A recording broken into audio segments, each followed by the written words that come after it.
Yo, welcome to All Things Covered with Patrick Peterson and Bryant McFadden, part of the CBS Sports Podcast Network. Man, the name says it all. And if you're rocking with us, make sure you leave a 5-star rating on Apple Podcasts. Or if you're checking us out on YouTube, make sure you hit that subscribe button so you can get alerted of all our great content right away. While you're at it, hit us with a comment as well. Now, let's get to our show. First quarter, kickoff return team. Let's go. It's time for our school check-in.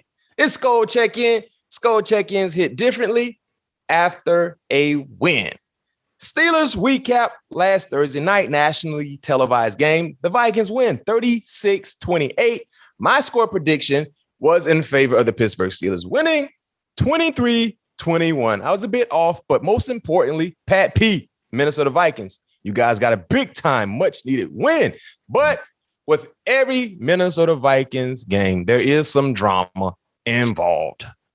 Pat P, how did you guys allow the Steelers to sneak back in the ball game just in a half of play? Not the first half. It wasn't like they had 3 quarters to generate a almost come from behind victory, but just on only 2 quarters. How did that happen? Oh man, I don't know. A lot of things could have, went into, letting those guys get back into the game. But I will tell you this, momentum is real. I think, after they got I want to say after that big penalty, it was going to be like 3rd and 19, but we end up getting an unsportsmanlike. Boykin? Boyd. That changed the dynamics of that ball game. It was going to be 3rd and 19. You know what I mean? So at the end of the day, the favor's in our hands. You know what I mean? But the momentum shift and what we got to do as a team is find a way to just, face the adversity at the time and don't let it defeat us. You know what I mean? But, luckily enough, we came out on top. Like you said, it was a much needed win. But, some things that we did improve on, I believe. I believe we got better at the 2-minute defense. We didn't allow any points. We played aggressive, got after the quarterback. And I just think, in the second half, I just, think, that momentum just changed for us for the most part. I still believe guys, it was making some contested catches too. Yeah. At the end of the day, so guys were in position to be, to make plays, but, they just came out on the better end of the stick. What was working for you guys so well in the first half? Just stopping the run early. We know Pittsburgh is a smash-mouth football team. I believe, and getting after their line, getting after them up front, allowing our guys to pin back their ears and get after the quarterback. And that they did. They did it very successfully. In the second half, like I said, they came with they got the ball out a little bit quicker. They max protect a little bit more. In the second half, to give Ben a little bit more time. But other than that, I just feel like not adversity, just the momentum. I believe it was a really, really big changing point in that game, and that's what we just didn't settle the course as it was brewing. Yeah, and I can tell you this much: I was watching the game because I was financially invested, and I had the under. And when Boyd got that personal foul that was going to make it 30-19, and they scored, I said, "Uh-oh, snowball effect. Here it is." And man, because I think we had, was it 2 turnovers after that? Then we gave up 2 touchdowns. I can't remember. Because they hadn't scored yet. That led to the first touchdown. Yeah, that led to the first touchdown. Then they got a turnover. And then they got a turnover. Yep, on the tip pass or whatever. So that's how it happens. But you guys found a way to win. If you would have lost that game, there's a good chance the season would have been over because your playoff hopes would have potentially been dead. What was the mood after almost blowing the lead, but then finding a way to come up with a huge win? It was the same after every game. Excited to get that dub because we put so much work in throughout the week to put ourselves in position to win. So at the end of the day, guys excited for the moment. But for me, it was a mini bye week for us, for us for the most part. So for me, recuperating, getting the body back healthy, getting a look at the Chicago Bears. Had an opportunity to watch them last night on national TV. Mm-hmm. So just for the most part, just resting, getting ready for these 4 games that we have to win. Yeah, got a quote coming from Coach Zimmer after the win against the Steelers. Another fun night. The team that played in the first half was pretty darn good. Can probably beat anybody.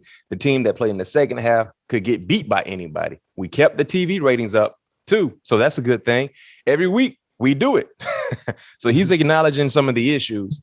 And hopefully this is a building block for the team being able to find a way to put together 4 quarters of good play. And I know that's something that you've harped on as well.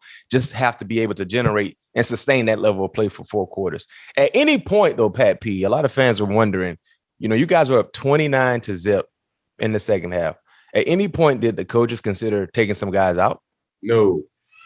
Yeah. Never. I mean, if you've been watching Minnesota all year, sometimes finishing has been an issue. I don't think you ever want to get comfortable and remove any starter until it's 0-0 on the clock. Yeah, we had a bye week. We had a mini bye week coming up. Yeah. Yeah.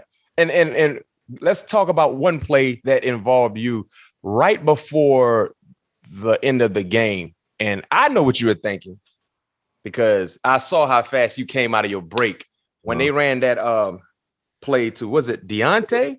Yeah, it was Johnson came from the other side. It was like a little other side. Yeah, a little drag with everybody's kind of blocking. Yeah. And I know exactly what you were thinking. But most people were saying, were you trying to, they were under the assumption you were trying to force a fumble. Can you break that play down for us? I was trying to because it was 2 blockers in front of me. So I was trying to hurry up and get to the outside edge. Get off the sideline because if I tackle them in bounds, there's a good chance the clock won't keep running. Yep. I thought the tackle before, when I took out the receiver's legs, the clock should have been running. But that's another story. But as I'm trying, I can't remember who the blocker was, but I'm trying to get on his upfield shoulder. Then he ended up cutting inside of him. As he cutting inside of him, I'm still trying to slow him up because I know I still got 10 other guys to the cavalry that's coming, to me. So I knew I couldn't tackle him because the angle of the position of my body that I was in. So I at least wanted to try to slow him down to get, because I think Harry was behind me. You had 2 defenders inside of you. I think it was Hitman and somebody else. Yeah. Yeah. I keep them in bounds. I saw the play because they showed the play like 2 or 3 times. And when you saw the pass, you came out of your break and you was trying to hustle to try to not allow him to have a free run to the sideline. But because you were moving so fast and you didn't have a chance to really break down, you made it easy for him to cut inside. Right. Yeah. And most people don't understand, like, in that moment, they don't have any timeout. So the one thing you do not want them to do is to get to the sideline easily. But then also, if you don't break down on a tackle, you give them an easy one-way go. And that was the situation there. But, hey, it didn't hurt you guys. You found a way to come with a huge PBU by Hitman. I mean, he played the ball nicely. Not to mention it was Woods who came in with the collision. And Hitman was ball searching and was able to search the ball and get the ball out of Pat Farmu hands. Talented tight end from Penn State. Let me get your personal opinion about this play. I mean, this is an individual who was talked about a lot. Chase Claypool had a up and down night, to say the least. But what were you thinking when he caught the pass with no timeouts and he decided to do his little touchdown celebration? Because if you guys go back and watch the game, that play, the Minnesota Viking defenders are hustling to get set. But you got Chase Claypool, doing his little touchdown celebration. Like, did you see him do it at that time? No, man, that's news to me. Huh? Wait a minute, Pat. Because I think I was down the field or something like that. Wait a minute. I'm trying to get ready. Hold on, Pat. I understand during the actual game because you're on the right side of the football field. Yeah. So you're trying to get lined up. But you mean to tell me Friday, that was a big time talking point for everybody. Friday, Saturday, Sunday. Yeah. You didn't see nothing about that? I didn't watch no TV, yo. Oh, we got to bring back Has Pat heard this. Listen, Mac, it snowed here. We had a blizzard. If that's what you That's your first blizzard, huh? Man, it was a snowstorm, man. Snow everywhere, man. I couldn't go nowhere. I was in the house. I was literally downstairs in the basement with my kids the whole time. We was in the bounce house, playing hide and seek, doing all types of stuff. So I was with the girls, man. I know no sports center, no ESPN. Pat P. Listen, the man, as you know, you was in the game. They had no timeouts. He caught the fourth. It was a 4th and 4. He caught a slant route. I remember that. And you played with one of the more infamous wide receivers when it comes to hustling to get the ball to the wide receivers than Larry Fitzgerald. You know how Larry would hustle and hand it. Man, Chase Claypool caught the pass, got tackled, got on the knee, and was doing his touchdown his first down celebration. And Trey Turner, who's offensive lineman, saw him doing it, and he tried to go get the man to grab, like, yo, get the ball to the referee. So Chase is like bracing up on him, like, man, don't be grabbing me like this. And he ended up knocking the ball in his hand. Oh, I remember seeing the ball go loose. I remember that. That's why the ball was on the ground. That's why. I thought Eric, because we was talking about that, because I thought Eric had said that he had knocked it out of his hands. Because Eric, he was like, man, I low-key knocked it out of his hands when he was arguing. That's all I remember him saying, but I never remember that he was doing this whole celebration thing. Oh, that's funny, man. Yeah, Eric did hit the ball, but Trey Turner was hustling, trying to get the ball. They're trying to get him like, yo, we don't got no time for this. Right. And then, man, listen, they jumped on Chase Claypool so much over the weekend. Because they had no timeout. Yeah, that was, if that's the case, yeah, that's a bonehead mistake right there, man. You gotta be able to get the ball back to the ref and try to keep as much time on the clock as possible. There's no need to celebrate when you're down, and it wasn't a touchdown you converted; it was a first down. Yeah. You still had more yards left. Yards to go. Exactly. So right now, the Vikings have a 23% chance to make the playoffs. How do you feel? Like the teams, how do you feel about the outlook for the team? You know, are you heavily monitoring what other teams are doing? Or are you just focusing on the business at hand for you guys this upcoming week and week after that? Yeah, for the most part, just, focusing on the business at hand, because at the end of the day, that's all we can control. We put ourselves in this position. Now we just have to continue finding a way out of this position by the games that's remaining on our schedule, which we know it's going to be it's a tough stretch. We got a division game coming up here on Monday night, which we know division games are always tough. And we got the Rams, who are a very, very talented and playoff team. Then I think we go to Green Bay after that, so then finish off with Chicago. So, like I said, these last 4 games are going to be, gut check time. And these are the games that we must win if we want to go where we want to go. Because if we do get into the playoffs, we're going to have to go on the road. We're going to have to, it's going to be a must-win situation. So I believe these 4 games, if we're able to do the things that we need to do throughout the week of practice, prepare to a high level, and I think that'll be the keys for us to going out there to get those W's and hopefully getting into the playoffs. Well, let me give you some motivation. My rookie year, 2005, we needed to win our remaining 5 games, I think it was, to get in the playoffs. I won the Super Bowl, beat Seattle. Yeah. So we were in playoff mode with 4 games left. We couldn't afford to lose. Right. So when you're in that mode, when you're in that mind frame, every game is a game 7. You got to attack it as such and have that sense of urgency. So the job can be done, Minnesota Viking fans. Trust me. I know. Green Bay did it when they played y'all as well. Yeah. They shouldn't have beat us. That's what they have 3. Sorry to bring that one up, man. Well, I think still. Yeah. So it's playoff mode right now, Pat P. Game 7. That it is, Mac. And I don't know if they were showing it, but I was hyped the whole game. I saw you on the sideline giving you were talking. You know what I mean? I saw you on the sideline, and I was talking to the TV, talking to you, and you couldn't hear me. I said, God dang it. I said, Pat, y'all keep your foot on the gas. Keep your foot on your gas. Thinking about I can see you at home on the couch. Man, I'm hollering. I'm like, keep your foot on the gas. Stay in them fellas' ear, man, because there's individuals who can get a big lax and lackadaisical, especially when you got that type of lead. Now it's almost like, okay, man, we good, game over. No. When you have that type of lead, you should go in front. Your mind frame should switch to, now it's time to make plays because they're going to throw us something. Mm-hmm. If we be where we're supposed to be, they're going to throw us something. So, guys, it's time to go get sacks. It's time to go get picks. It's time to go make some highlights happen because you got to lead. Yeah, it's time to eat. It's time to eat. You know what I mean? So, most importantly, it wasn't a sad love song. Tony B. I thought I was going to have to listen to Tony Braxton because every time I see y'all lose a heartbreaking game, I've turned on Tony Braxton. Put Tony on. Yeah, another sad love song rocking my brain. I put that on. I used to have a long time crush on Tony B when I was younger too. That short haircut. Ain't too many women can wear a short haircut like Tony B. But I didn't have to listen to Tony Braxton. Guess what I listened to if y'all won? What's that? All we do is win no matter. I put that Khaled on.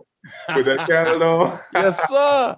Yes, sir. So let's see, fans. Will I listen to Tony Braxton after Sunday's game? Oh, I'm sorry, Monday night? Or will I listen to DJ Khaled? Let's go ahead and transition to Bears preview.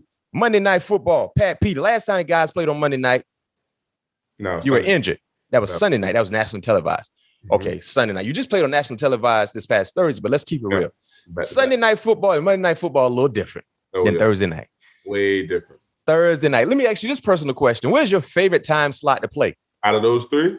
Now, like, let's say Thursday Night Football. Well, I know you're going to have Thursday night on there, but let's say a regular 1 p.m. game, 4:25 game, 4:15 game, or Sunday or Monday. Man, my ideal game is a Sunday night, man. Them Sunday night, I know you said Monday night hit different, but I think Sunday night is just them lights a little brighter, man. Because like you the last game on TV right before everybody go to work. You know, that's just capping off that Sunday. You know, so now obviously we have 12 games on at a time, something like that. If I'm not mistaken. Now it's coming down to that last one. Everybody eating dinner, everybody gathered around. It kind of create family time, and households. So that 7 o'clock, 7:20, I think it is, Sunday night, that hit different. Yeah, you know what? For me, when I played, I ain't gonna lie to you, Pat P. If we had a national televised 1 o'clock game, I love the 1 o'clock games, and here's why: we can get out of the way. By 4:15, the game over. We done. Now I got the rest of my Sunday to watch football, to go hang out, have a celebratory like dinner with my teammates and my family. Then I can go get Sunday night, watch somebody else play Sunday. Hey, I will say that though, being here though, playing at 12, it is a little different because, like you said, it is over. It's overdone. We can go have a little dinner with the kids, with the family, with the wife. Get home, still watch a little football, like you said, and watch the Sunday night game. And watch Sunday night game. So the 1 o'clock, the 12 o'clock game is not bad. Yeah. And then also too, it's better because I used to hate if we play Sunday night and if we on the road. Let's say we got a 2 hour. Yeah, the road night games are worse. Oh man, so you're not getting back in. You're not landing till probably like 3 or 4 o'clock in the morning now. And for guys who might need to go to the facility on Monday, you're not getting any rest. Oh yeah. You're not getting any rest. Yeah, so Chicago Bears rookie quarterback Justin Fields. He's been up and down, but clearly, potentially, he's there. He can be a big-time playmaker, especially making things happen with his legs. We've seen some good Justin Fields. We've seen some bad Justin Fields. We saw some nice plays Sunday night against Green Bay. We saw some bad plays against Green Bay. Rasul Douglas has been playing some really good football, had a pick six. On Justin Fields. Allen Robinson was back in the lineup. He's been up and down, missing a lot of time because of injury. We saw some big things coming from Jakeem Grant, formerly a Miami Dolphin. He's a speedster. Okay. You got Looney. That's number 11, fast guy, up and coming. I think he's like the number 1 pass catcher right now. Mooney. Darnell Mooney. I said Looney. My bad, Mooney. Darnell Mooney, he's like their number 1 guy, but he has some playmakers. David Montgomery, Monty is in the backfield. What's your expectations when you play against a young quarterback like this, Pat P, who's a little mobile guy? How do you attack a guy like Justin Fields compared to a guy who you just played in Big Ben? Man, you want to make it fuzzy for him, man. You want to make it fuzzy as possible for him. Get to him early in the game because, as you saw, when he was comfortable in the game early, everything was, he was back there, putting the ball where it needed to be. But when the second half rolled around, the D-line for Green Bay crunked it up another notch, and they was really getting after him. He was throwing a lot of passes, not even on the ground. He wasn't even on the ground, jumping out of the air, throwing passes. So we have to get to him early, make those windows fuzzy for him, and definitely stop the run. You have to stop the run to force him to throw the football and try to force him to put the ball where it needs to be. I can tell you this much, talking about stopping the run, or Dalvin Cook, man, with the hurt shoulder, man, he need to hurt his shoulder every other week if he's going to come back and bounce back like that. Because I can tell you this much, I play fantasy football, Pat P, and I know right now our fans that are listening to us and watching us, when you have a big productive fantasy game Thursday night, you feel real good about your Sunday outing. Dalvin Cook gave me 30-plus points last Thursday, so I felt real good about my Sunday matchups. And to get this, I had Kareem Hunt, who got injured in the first quarter, didn't really give me a lot. Matthew Stafford didn't play till Monday night. So I needed all the production that I got from Dalvin Cook. And because Dalvin Cook balled out, I'm in the playoffs in that league. You know what, Pat P? I got to keep it real with you. I'm in 3 fantasy leagues, all of them big time money leagues. I'm in the playoffs in all of them. I'm in the playoffs in all 3 leagues. I'm a heck of a GM. Huh? GM of the year? No question. When I win these 3 championships, I'm GM of the year. Yeah, you win 3 championships. Yeah, I might have to make you a belt. I need me a brim. Somebody make me a ball cap right now. Who can make me a ball cap? I'll wear it on air. I'm gonna make you fantasy guru. Fantasy guru, and call me betting guru. You saw my parlay I hit? Oh yeah, I did. A 5-team parlay. Yeah, man. You up to something like Cali? Oh my God! Major key. Oh my God! The 5-team. I forgot. I got such a problem. I forgot I had that parlay circulating around because I did that. I did that parlay on Tuesday. That's when I did my research. Yeah, I did it on Tuesday. So let's see what I can do this week. But yeah, injury coming up. No question. So Monday Night Football is prediction time. Now, our great producer, Eric, who's never seen, but sometimes heard, he said, anytime I pick against the Minnesota Vikings, the Vikings are 3-1. Matt? Keep going. Pat P, y'all heard Pat P said, keep going. Y'all got the Chicago Bears. Keep it going. Oh, you go to Soldier Field. What the temperature going to be? Cold. Are you wearing sleeves? No, man, no sleeves. Okay, bet not wear no sleeves, Pat P. No sleeves, this is the week. You better have a good week in the weight room buys and tries because you're gonna need it. You better do some extra. You better do some extra buys and tries this week because you're gonna need that Chicago one. And when you in Minnesota right now. Yeah. What the temperature read? What you got on your good phone? Your weather app. Well, while he going through his weather app, I'm gonna go ahead and give my prediction. Oh, it ain't gonna be bad. What did it say? 37. Oh no, that's man. That's South Florida weather, man. You good? Let me go Chicago. Okay. Hey, might see a little grab though. That's always a good football sign. A little smoke. Oh yeah. So I'm gonna do this here. Chicago 20, Minnesota 16. All right. That's my prediction, guys. Chicago 20, Minnesota 16. And the backdrop for me predicting against Pat P is because the Vikings have more success. They have more wins when I pick against them. So that's what I'm doing. Fans told me to do the same thing. Keep it going, B-Mac. Don't ever pick the Vikings again. So this is a game 7. You lose, you go home, Pat P. Yeah. Tell Captain Kirk, Cook, and everybody, the hitman. We go home, we lose this ball game. It's game 7. You play to stay alive. So let's see what happens. Yes, sir. Look, we've all been to the grocery store and bought some meat, went home, and we were unhappy with the quality of it. I know that has happened to me quite a few times. Quality matters, especially when it comes to the meat that is the centerpiece of your holiday meals. ButcherBox sources their meat from partners with the highest standards of quality. So no more searching for the store for 100% grass-fed beef, free-range organic chicken, wild-caught seafood, and more. I told everyone that I made some chili a few weeks ago, but get this, last week I tapped into the ribs that I got from ButcherBox, and man, they tasted so good, better than a lottery ticket. I was so pleased with my decision to cook those ribs, and I was so pleased with my decision to get my meat that I love to cook and eat from ButcherBox. Well, now I'm back to making more tacos, and my house love my tacos, the chili, and the ribs. The family love it all, including the dogs, because I did give the dogs just a little bit, just a little taste, and they were so happy. ButcherBox sends a selection of high-quality meat right to your home. Yes, you open your front door, not the house, but open the front door, and guess what? The box is right there waiting for you to take to your kitchen, open it, and put it in the freezer. That is so convenient. I mean, it's a selection of different meats. When you look at the box, it contains 8 to 14 pounds of meat, depending on the box you choose. That's enough for 24 individual meals. 24 individual meals. This holiday, ButcherBox is giving new members 1 pack of bacon free in every box, plus $20 off each box for the first 5 months of your membership. That's free bacon for life and up to $100 off. Just go to butcherbox.com/allthingscovered to sign up. That's butcherbox.com/allthingscovered. Now it's time to tap in with Around the League. Unfortunately, had some, sad news. Demaryius Thomas passed away last Thursday at the age of 33. Talented athlete, played at Georgia Tech, had an outstanding career, Super Bowl winner with the Denver Broncos. Wide receiver, beast of a wide receiver, great player, great individual as well. And we lost him last Thursday. Pat P, I know you knew DT as well. What type of person was he outside of what we've seen from him as a player?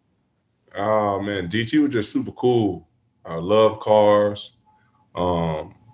Just a very artistic guy, just a very down-to-earth person, man. Just wasn't never too big for, anyone, very caring guy. And we definitely lost a good one. I had an opportunity to spend some time with him. He had opportunities to come down to my car shows. Yeah. Use one of my car builders to build some of his cars and start his car collection. So we began to build a rapport over the last 3 years for sure. But yeah, he was a special talent. Played against him at Georgia Tech. I think I was a freshman his junior year down at the I think it was the Chick-fil-A bowl game at the time, if I'm not mistaken. But man, just a very stand-up guy, man. Very, very stand-up guy. I was going to actually have an opportunity in the offseason. He always talked about wanting to learn how to play golf, so that was going to be something that we was going to probably get to do this offseason. But unfortunately, we're not. And my condolence, my prayers goes out to the Thomas family. And no question. Yeah, man, I know they're having a memorial here Monday actually. So yeah, my family gonna send some flowers out there to show our support as well. So miss you, DT. No doubt. Sad news, coming from the NFL world and, Georgia Tech world as well. Anyone who's associated with Demaryius had nothing but positive, great things to say about him. And all right there, I'm echoing Pat P. Condolences, our condolences to his family, his loved ones, his friends. Will forever be missed. And that's why every day you're alive, just remember it's a great day to be alive. Yep. Because someone didn't get a chance to wake up to say that. Yep. And if you woke up to say it and mean it and believe it. Yes, sir. All right, we're going to take a quick break, but we'll be back with some more notable news from the NFL, and we'll be answering your questions next. Now it's time for All Things Covered Award. We're dishing out 2 awards weekly, and for those that live up to our show name and have everything covered. Defensively, Micah Parsons. Ooh, boy. Listen. Hey, that boy's special, man. Man, balling. He is special, boy. Against Washington, he had 2 sacks, 2 quarterback hurries, 1 tackle for loss. Player of the year. 1 forced fumble. He's in direction. That's where he's going. Parsons has 12 sacks this season. The NFL record is 14.5 by the freak, Javon Curse. Parsons has 6 straight games with a sack. I thought Alden Smith broke it. The record is 14.5 by Javon Curse, who was a playmaker. But he's definitely second year there. I thought Alden had like 18 or something like that. Alden had 14. Oh, he had 14. Yes. So the most sacks by a rookie in NFL history, Javon Curse, 14.5, Alden Smith, 14, Dwight Freeney, 13, Simeon Rice, 12.5, Leslie O'Neal at 12.5. So Micah Parsons has 12 with 4 games remaining. So based on what he's been doing with having a sack in 6 straight ball games, I think it's safe to say he may be able to surpass Javon Curse. And you said something, Pat P. It's not about winning Defensive Rookie of the Year. You said Defensive Player of the Year? Yeah. He's in that conversation. I think right now, if you were to have that discussion in any barbershop or, for the ladies who love football, any hair salon and nail salon, I think the top 2 would probably be TJ Watt and Parsons. Now, TJ has played in 12. I think TJ's missed 2 games and he has 16.5. He missed the second half of that game we just played. Yeah, he didn't play in the second half and he done missed 2 ball games. And he had 16.5. The thing that might hurt TJ is if he's not healthy. See, Myles Garrett is the favorite right now, though.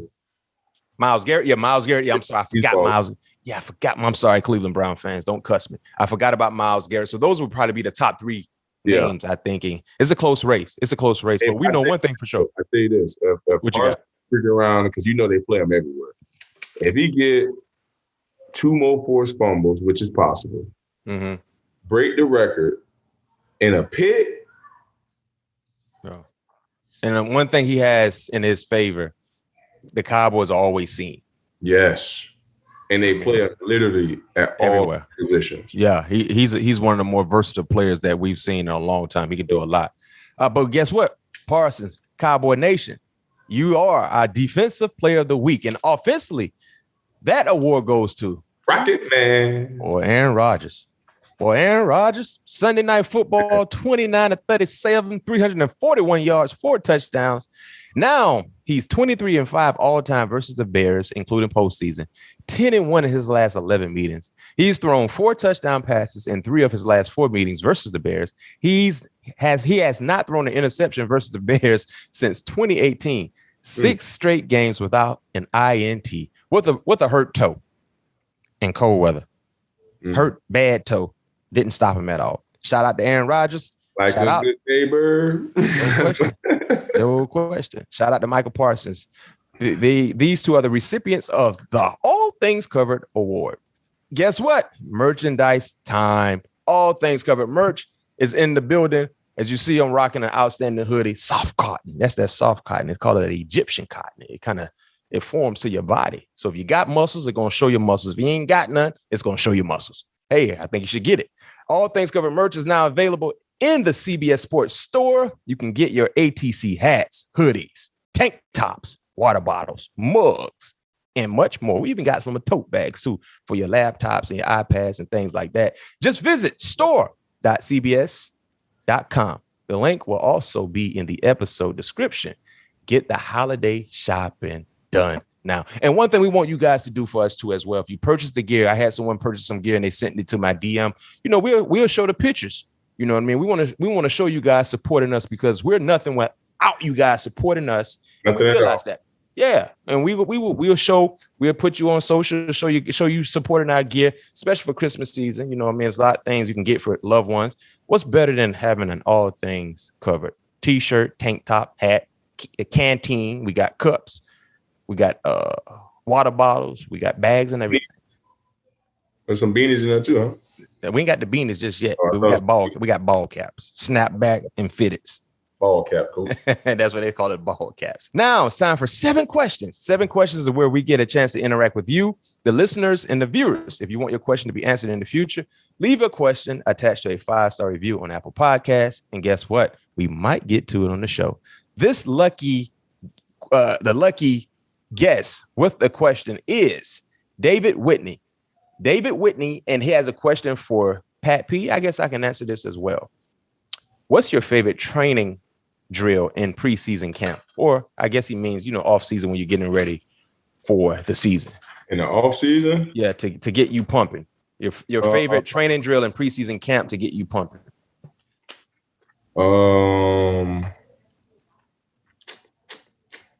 With me, I like doing just, stuff I feel that's going to pertain to me in the game. Like,